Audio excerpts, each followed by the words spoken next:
Hi everyone, welcome. We're over here at my computer, and I got this fancy screensaver going on. But before we get started, I just really quickly wanted to get up here on the screen and greet you to say thank you.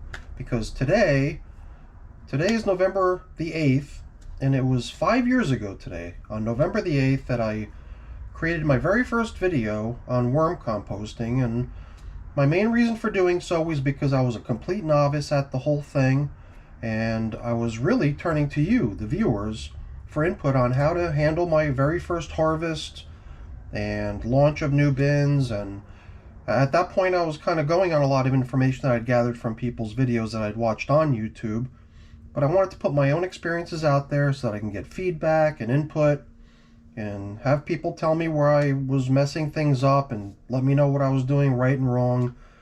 And it was really because of all of you guys, all the viewers, that I've been able to really learn a lot about this activity, and it's really become a big part of my life. So I just wanted to start out this video by saying thank you. Thank you so much for watching. Thank you so much for watching my channel, and thank you so much for everyone's input and help. And I wanted to use today's video to return to a topic that I covered a couple years ago.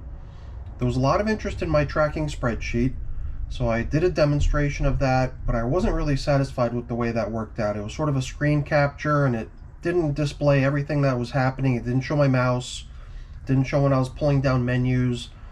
It was just kind of weird and difficult to follow. So I figured we would do something similar to that. So I actually created see those two documents over there on the screen? We're not going to be looking at me today. We're going to be looking at those two documents that you see moving around on the screen. I've got my regular composting spreadsheet that we usually look at when we're preparing to go visit my worms downstairs. And I guess what I was really interested in doing was not working off of my my existing one, but to kind of dive into the creation of a new one. So I spent a little time creating a somewhat more basic, simple version of my tracking spreadsheet that you see here, which I thought we'd be able to go through together step by step to sort of create it from scratch. And this way people can actually make their own version of it for their own purposes and customize it to their liking. So like when I last made a video like this, I could, pick the window up and move it around, and certain things were really obvious, but like, for example, like I mentioned earlier, the mouse didn't show, but now we can see where my cursor on the screen is. I believe if I were to like right click on something and then this contextual menu would pop up, or even if I were to change menus, that would probably show up, but if I were to pull one of these menus down, none of that would show. So I think this way, just by filming the screen, it should be a little bit easier to follow. So I guess it really starts out by me creating some column heads, because ultimately all I'm doing is creating a list. And for me, it seems sensible to just start out by numbering these. And if you look at my existing spreadsheet, I'm already up to system number 110, I believe. Yeah, 110 systems over the past 5 years. So for these purposes, I've only entered a few in here as examples. And I tried to follow certain things by simulating them as being completed already, showing we might be here on today's date, November 8th, versus some days in the future, showing possible work to be done. So I'm using some of my little tricky shorthand here that I like to use sometimes. But let's start out with the basics. I like to number everything, so I start with number 1, as one would in most cases. And I don't go in here and I punch the number 1 in, but then I don't start punching number 2, 3, 4 up to down to 100, number 10, and so on. What I actually do here is take advantage of what Microsoft Excel can do for us. So what happens down here is I type in equal, and then that already tells Excel that you're in the process of starting into the creation of a formula that it's going to have to calculate for you.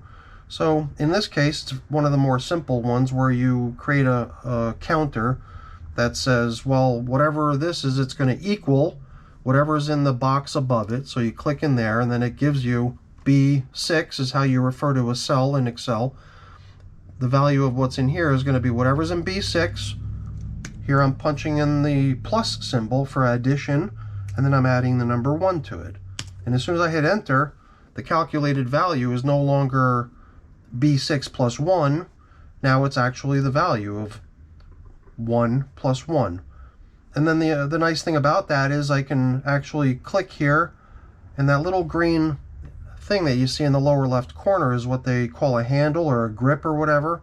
And you can pull that down as far as you like, and it'll keep filling that formula down until you let go, and you can just keep doing that as far down as you need to. And if you ever need to continue it, you can just grab that last version of the formula, which is just doing the same thing. It's saying take the box that is right above it. In this case, it's B13, add 1 to it. So you just grab that little grip and start dragging it downward, and you can see this sort of light green representation of where that fill is going to go down to, and that's what it does. So I'm just going to undo here a couple times, and there we go. We're back to where we started. So now the other thing I like to do is, besides number my system, I like to refer to which of my inventoried containers I'm using. And down here I keep sort of a little inventory list of what I've got as far as containers that I like to use regularly. So here I'm listing it as my containers, and over I'm just going to keep using these containers. So in this example, bus box number 1 was used from this date until this date, at which point it became available again. So if I were to scroll across here a little bit, you could see that this system was harvested back on May 8th, and then once that became available, bus box number 1 became available for some other future use down here. And that's how bus box number 1 ended up available down here. And then I'll just keep track of what's available, what's pending, what's active down here. So pending in this example is going to be this to be determined launch date of bus box number 1, where according to this example, I'm pretending that I've maybe got an order of African night crawlers on order from Northeast Worms. In this example, I'm just saying that maybe I purchased 1,000 of them, and at some point in the future, perhaps I'm expecting them to arrive in 30 days or so, so I'm penciling in a rough expected date of when I'm going to have to do work in there. And over here, since this is today, the previous record here is the 18th of October, and that was 21 days ago according to this, and that was when I built that box in preparation for it being populated at some point in the future. And if things go as planned, 21 days up until now of it just sort of priming and waiting to be occupied, plus possibly another 30 days before the worms arrive, that pre-built bin will have been sitting here for 50 days ready to be launched. And then here, next steps is for it to be launched. But I think I'm getting a little bit ahead of myself. Let's continue on with just the creation of the basic list here. When I get down into the specification of what containers being used for system number 1, I don't actually retype the value. So I've got this written in here. If I double click, this is actually written down into this box down here. But if you look at up what's in this box here, if I double click, here again, it starts with an equal sign, and it's not just me retyping that container over and over and over again. Again, I just put in an equals sign, and then I just clicked down in here to populate that cell with whatever name I gave to that particular container and hit enter, and it populated that into here for me. So if I give these systems some sort of interesting names, I don't always have to retype it or copy and paste it. I can just say, put in the name by saying, make that equal to whatever you see in there. So that's just the way I do it, and everyone, can do it their own particular way. Here again, I've got something fancy used to populate the size specification of what that container is. I'm actually doing a somewhat more advanced function of doing a lookup which I'm not going to get into. For most people, it's going to be enough just to probably type that in there manually, or maybe not even specify it up here. Just go by whatever the container name is. So now we start getting into the parent. Where did these worms for this system come from? So far I've already got a unique name for it. I've got a specification of which container it's going into. I like to keep track of where the system's worms came from. And in this particular case, if we were to go to the very beginning of my list, I obtained my first batch of worms from a friend, so I figured in this example I would follow suit with that. But then later on, I obtained worms from CWL, my abbreviation for the Crazy Worm Lady. There's another guy up in upstate New York, a guy that runs a canine dog obedience school. So his business name is K9, but he's also into worm farming and worm composting. He sent me some worms. That's where I got my mixed worms from. So I'm kind of, using actual information pertaining to my own personal worm farm in this example. Here too, I received African night crawlers from Northeast Worms. So I'm using those as examples here. So other times I'm actually harvesting a system. So let's just say in my example, I already showed that system number 1 has already been harvested now 184 days ago. But hey, what happened to the worms that came out of that harvested system? Well, they were used to launch off a new bin down here in bus box number 2. And my simple way of specifying where the worms came from for creating this system number 3 is to, once again, use the equals sign, and then I just point over to the system from which I obtained the worms. So here again, I just typed in equals, I clicked in here, hit enter. System number 1 is the origin of the worms that are occupying system number 3. And here again, I'm just using the equal sign to bring it over rather than retyping it. And that brings us to now the next column here. Now we're not so much talking about the bin or its unique identifying number and its source. Here we're just specifying the breed of worms that live in that container. Here I'm not really pointing to anything here. I'm just using manual data entry to type in what lives in there. And here too, I could probably come up with something fancier, but it seems sufficient to just type this in.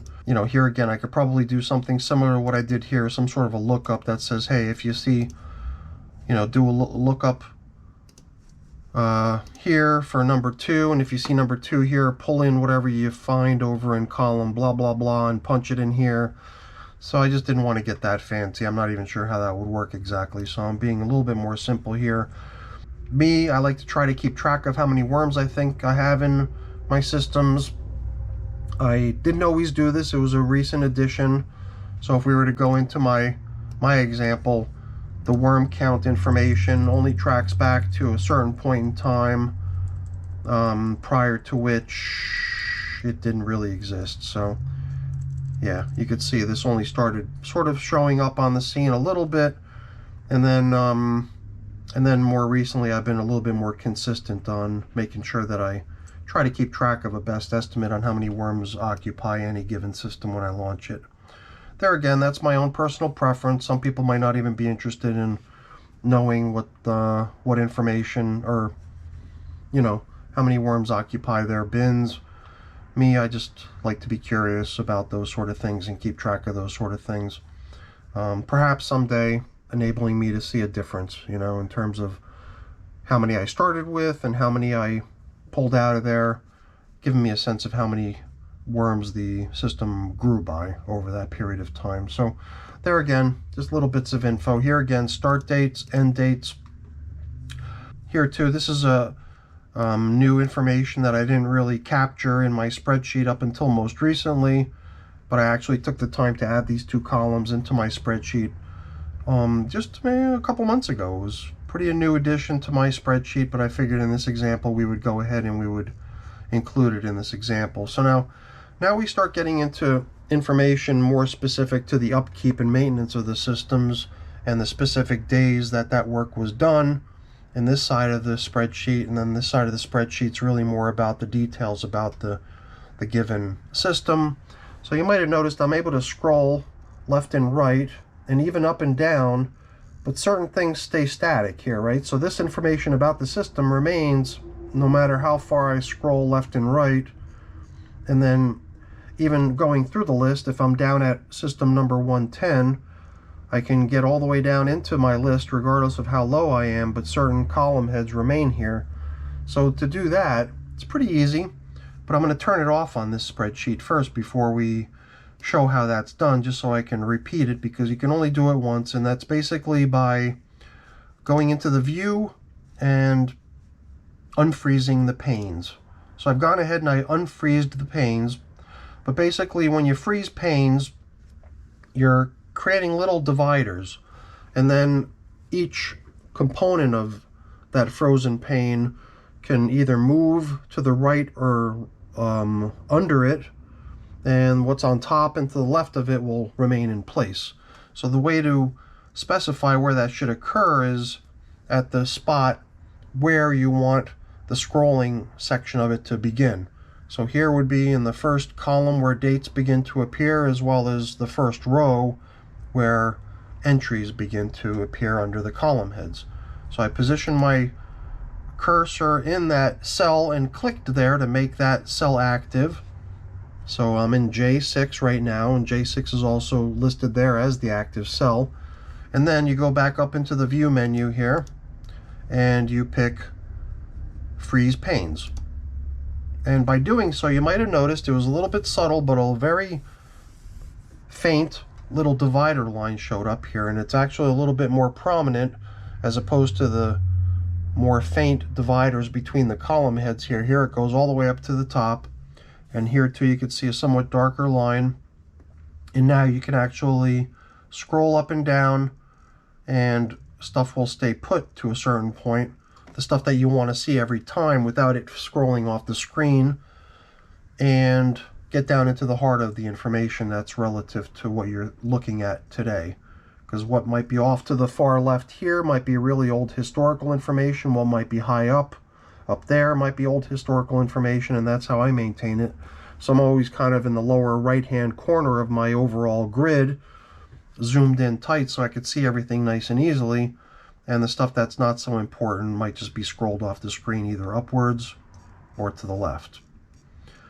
Now there's other ways to obscure information that might be a little bit old and uninteresting anymore, and I do that by hiding columns sometimes, because over the course of these 5 years I've had many days that I've worked on my worm bins, and if I had to scroll left and right through this whole table of mine, then it would become quite tiring. So what I like to do when we look at my table is to only keep the most pertinent information about when bins were populated, when systems were decommissioned, and those are the only bits of information that I like to keep visible as far as historic information. And it's only when I get to the very end where I really see all the gory details about all the feedings that are pertinent to what's going on today.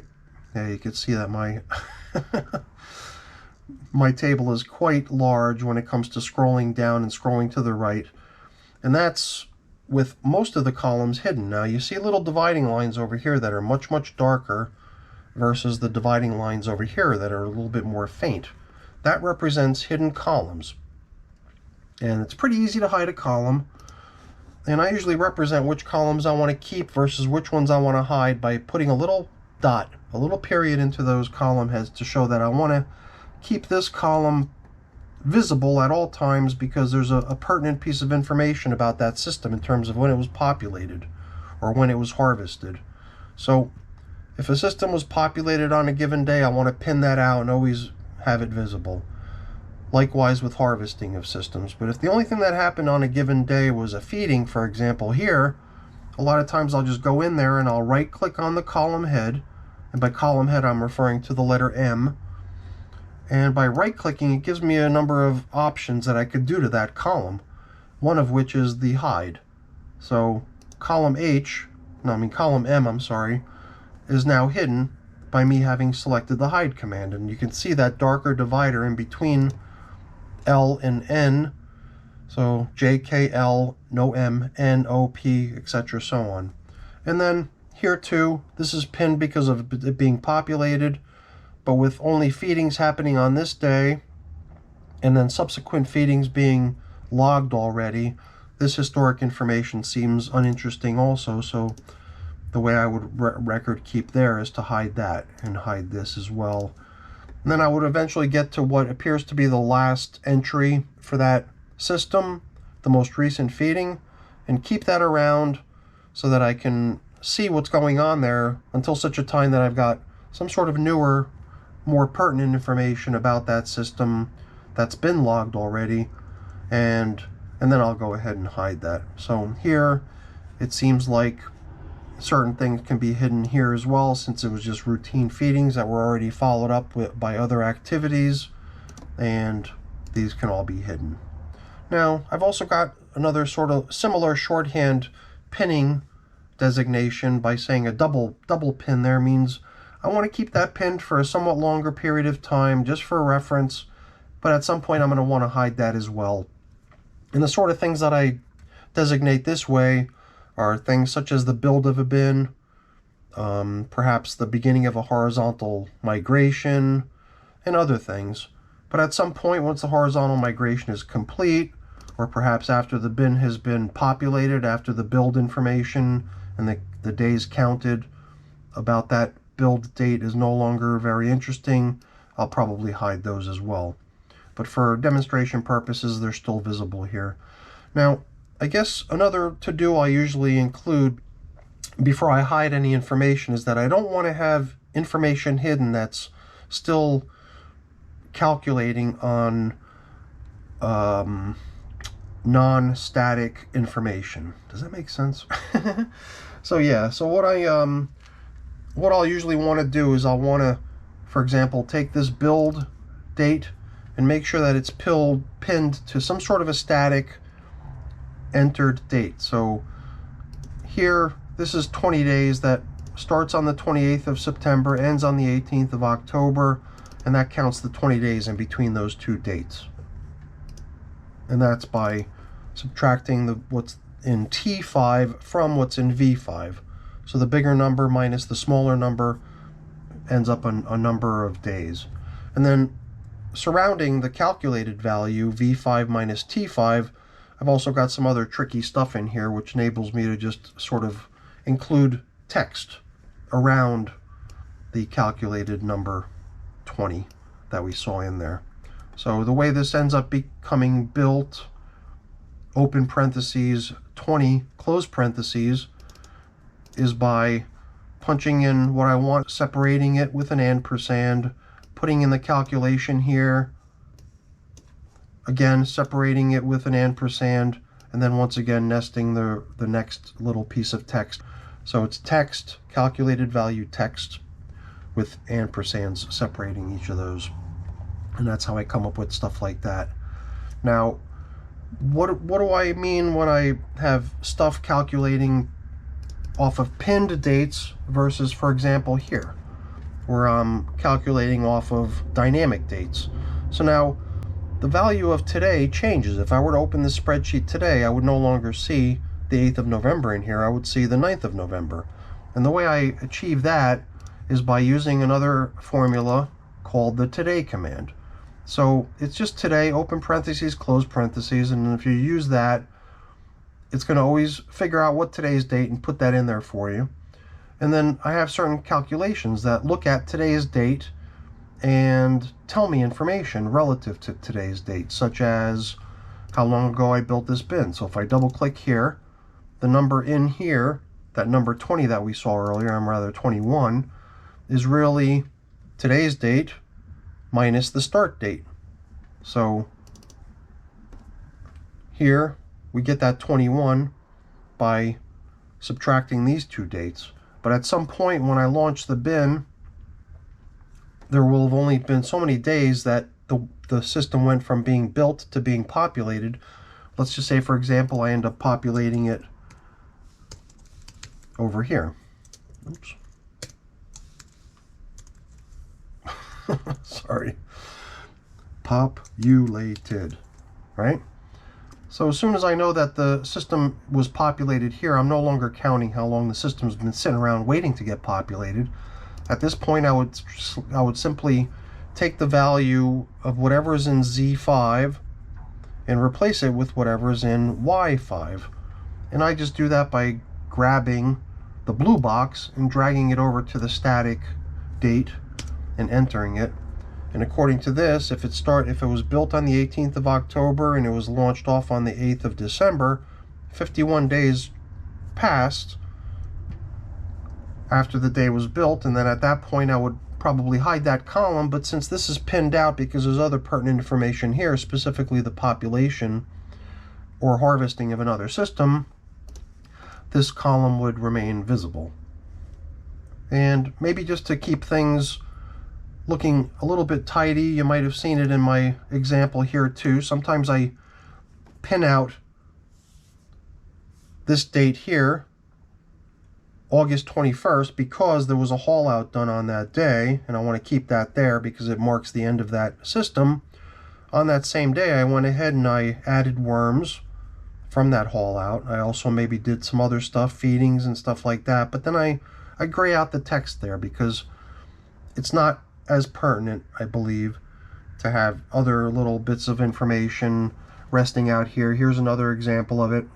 I populated this system, but I also fed another system nearby, but I wanted to kind of obscure that information by darkening or lightening the text in that cell. So here too,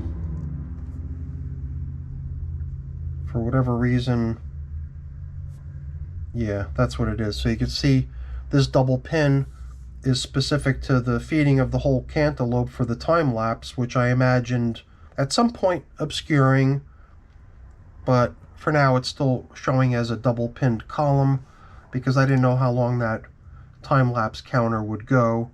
But at some point I did actually specify a completion date for that time lapse down under here, and that date is already now hidden. And at some point I might actually just hide that column entirely, like so. Or keep it, I don't know. So I'm not going to save the changes we've made to this, I was just demonstrating. So let's go back to the document here. Now, I don't want to go much longer. This video is already approaching 30 minutes in length. I just figured I'd kind of wind up with a few other bits of information. I've already shown you how certain things are counting stuff. So for here, you could see this thing was last fed October 8th. Today is November 8th. So it's now 31 days and counting that this system was fed. But let's say, for example, I were to feed today. Let's just say I went in here and I wanted to feed today. So now what I would do is I would populate today's column for that system by saying it fed today and start off a new formula. So here I would actually pick this up as if to move it, but if I were to do that, if I were to just pick it up and move it, you could see it moved over there, but it left a white space. It actually did empty the previous location of that stuff that was now moved and left that empty. But let's undo that because that's not really what I want to do, because another thing you could do besides dragging and dropping something like that is to actually pick it up as if you are going to move it. Let's see if I can grab it. There we go. But if I were to press the Option key on my keyboard, it goes from just being a drag over to here to a copy. So if I release now with that Option held down, it actually copied what was in here, which was the formula. And now I can go back in here and I can pin this date's completion to the other November 8th, which is this, over to here. And now we're still looking at 31 being the calculated period of time that elapsed since that feeding up until the next feeding. And now I treat that as possibly information that I can hide and get out of my view. But before I can finish off, I would want to fix this formula here to calculate the difference between the today date, whatever they may be, and the date that the system was last fed, which is today. So once the calculation is complete, the counter starts today, and it's still been 0 days, and tomorrow it will have been 1 day since the feeding occurred there. So now, one thing I can do to make that a little bit more elegant, and for that matter, I don't even know if it's worth mentioning because it wasn't really built properly here, but if I were to, let's eradicate this and let's see if we could fix this up a little bit. So I guess one other way to sort of pin stuff down is, let's return this function to continuing to be calculating today minus the start date of this 31-day counter. But let's change this around a little bit. So I'm going to put dollar signs in here. Dollar before the Z, dollar before the 4, dollar before the U, dollar before the 5. And the vertical line going through the dollar, I think, kind of acts to me in my mind as a pin. So I'm seeing the S in the dollar symbol as sort of a piece of paper, and the vertical line going through the dollar sign I see as sort of pinning it down to sort of force it to stay put, even though you might be moving it or dragging it. So that now it's still pointing to those same 2 cells, but if I were to once again try to just pick this cell up in order to, let's fix that. Pick this up and drag it with a copy command over to here. Now if I double click, both of those dates stayed the same. What I really wanted to see stay the same was the today date in the blue, and I also wanted the row to stay the same, which is row 5, but it was the U that I wanted to unpin and let the U follow over to W with my drag. So let's unpin the U. I'm going to undo this, fix this to not pin the U down, only the 5. And then as far as the today date, I'm going to pin down the Z and the 4. So once again, it's utilizing the same dates, but it's pinning down certain aspects, such as the today date remaining unchanged, even if I drag it or move it, and even the U, or even, but not the U. The U is not pinned down, so the U, if I drag or move, will just follow with the column head above. So here in this example, I would just drag the contents of what's in U5 over to W5, today's date, to sort of recycle. All right, getting a little bit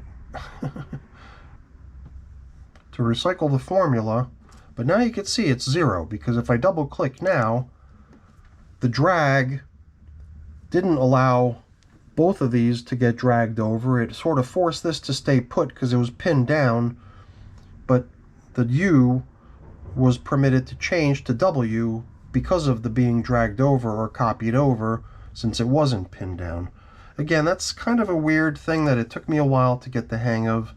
So once I've used this cell to copy over the formula, at that point I'll change the reference to today's date to not this changing value of today, to this now static representation of today's date, keeping that 31 as 31 and no longer continuing to count up as the days change. And well, that was a whole lot of chit chat about how I use these calculations on counters of how long ago each feeding occurred and how to stop the counter once I'm no longer needing it to count because now there's a new record superseding the old record. So whatever, might have been a little bit more than it was worth. At this point I just figured we'd kind of make our way to the very end of this document so you could see how this whole thing ends up wrapping up. Let's see. Similarly here we've got just day counters, whatever. It's if if you do this, it's simply a subtraction between the date in this column. This value is subtracted from the current date. And if it's a future date, then you're ending up with a sort of a T minus future date. And this is how I sort of schedule work in advance. I'll usually put a few columns out here, perhaps not 10 or 30 days in advance, but 1 or 2 days in advance, and start mapping out my future work to be done. And then maybe once that work has been completed, let's say I were to probably follow up horizontal feeding number 1 here with horizontal feeding number 2. Oops, where's that horizontal feeding? Is that here? There we go. On the 28th of September. Again, I would want to have the information in T follow me over to column W. So I would want to have stuff pinned down other than what's in T. So I would probably want to pin down Z4 with the dollar signs like so, not pin down T because I want it to follow, but I could also pin down T5. So again, we're back to 41 days since that horizontal feeding occurred, but before I lock that in as no longer counting beyond today by changing November 8th to the static November 8th, I'll first copy it to replace this placeholder for work to be done by starting into what would appear to be just a drag, but by hitting the Option key or maybe the Alt key on a Windows machine and dropping. Here you could see it adjusts this formula to now use the date that's directly above the formula with the pinned down today date. And then I can go back to here and change this from not utilizing the today date that's going to change and pin it down to the static date. And then I would feel comfortable hiding the contents of this column, unless I really wanted to see where horizontal feeding number 1 was, and then see that this was maybe horizontal feeding number 2, and here again I would just change this to horizontal feeding number 2. So a lot of little nitty-gritty stuff that I've just become so accustomed to doing that it seems just second nature to me anymore, and it's part of the reason I'm sometimes a little bit reluctant to share my spreadsheet with people, because it just has so much overhead in terms of how to manage the information in there, knowing the formulas, knowing the little quirky ways that I manage the information, knowing some of these tricky functions. It's a bit more than most people would care to undertake. But really quick, just to wrap up what's over here on the right side of this document, this again is doing nothing more than correlating the system's start date with the current date. So what's in blue is the pinned down today date, and what's being subtracted from it is the system's start date over here, continuing to calculate the elapsed number of days in between there. So showing us that this system is 184 days old at this point. Here underneath the today is really usually just a sort of a dividing column for me, where this is all ongoing record keeping. This is all stuff that stays put and sort of updates on its own over time.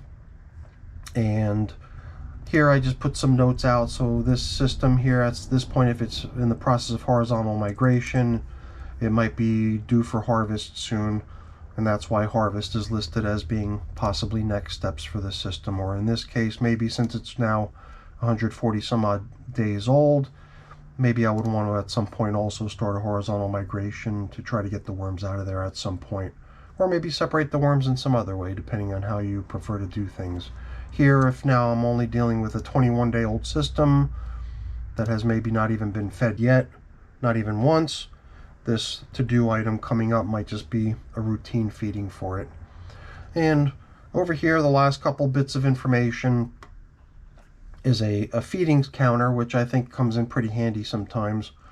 So what this column is doing is it's actually looking across. So I've created a range of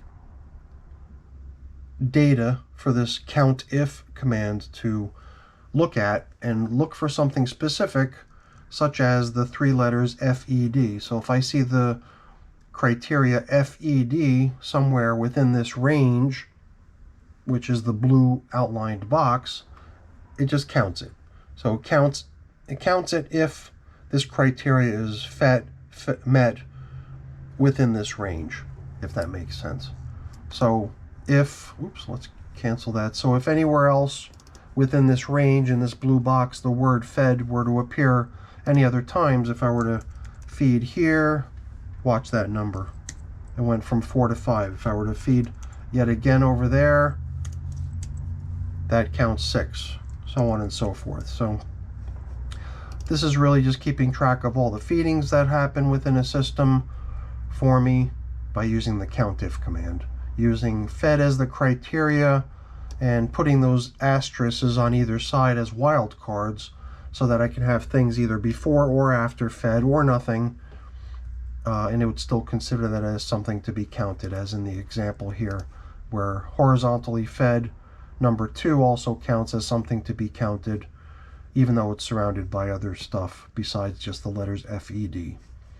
And last but not least is what I like to have over here, usually in my spreadsheet, and I included it here too because some people might consider this helpful, is something to help me correlate a large number like 184 to how many weeks have passed. So if I were to go down here and I find where 184 fits in, it's somewhere between 26 and 27 weeks old, since I'm not good at doing division by 7 really quick. And I achieve that by, again, creating a counter where 0 days, 0 weeks is how it begins, and then I don't punch in number 7 here.